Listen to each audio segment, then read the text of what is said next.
Maintenant tu connais les bases, tu dois savoir biop, mais si tu te retrouves dans une salle comme ça, avec des échelles, les trucs roses c'est des échelles, je sais pas pourquoi le mapper il a fait ça rose, bref. Tu vas pas savoir aller de cette échelle à ce bloc, alors que c'est ce que tu dois faire.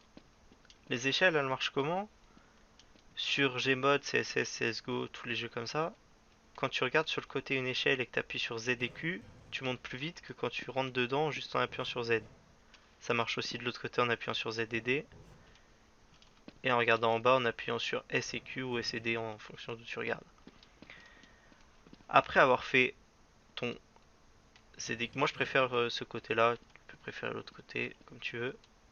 Moi je me mets comme ça, j'appuie sur Z et Q, je me retourne et hop, ça m'amène tout de suite là. Parce que grâce au Z et Q, ça me fait monter vite et ça m'envoie assez haut, suffisamment haut pour pouvoir atteindre là-bas. Avec un peu d'entraînement, tu pourras réguler les échelles et passer ça facilement. Si tu t'es déjà un peu entraîné en biop et fait quelques maps, t'es sûrement déjà tombé sur cette structure un peu bizarre comme ça, qui s'appelle un surf, et t'as sûrement pas su comment la passer.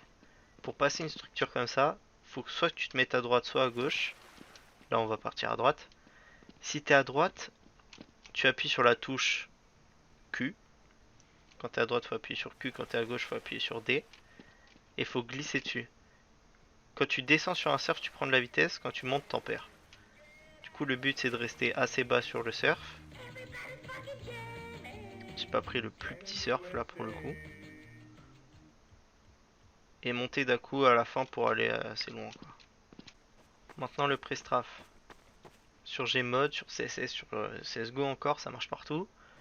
Quand tu te déplaces avec ZDD et que tu tournes ta souris vers la droite, regardez ma vitesse en bas à droite. Quand je marche normalement, je suis à 250 de vitesse au max. Quand j'appuie sur S et D et que je tourne, je suis à plus de vitesse que ça. Et du coup, si je saute avec mon pic de vitesse, le pic de vitesse le plus haut que je peux atteindre, bah je vais partir avec un peu plus de vitesse que si je pars juste en allant tout droit comme ça. Ça marche aussi vers la gauche. Ça peut faire gagner pas mal de SSJ. En parlant d'SSJ, SSJ ça s'active avec un point d'exclamation SSJ dans le chat.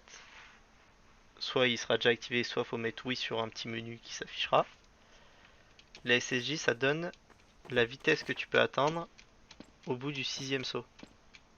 Là mon sixième saut, j'ai eu 621 de speed au sixième saut. Et du coup ça peut te donner une idée de la vitesse que tu prends.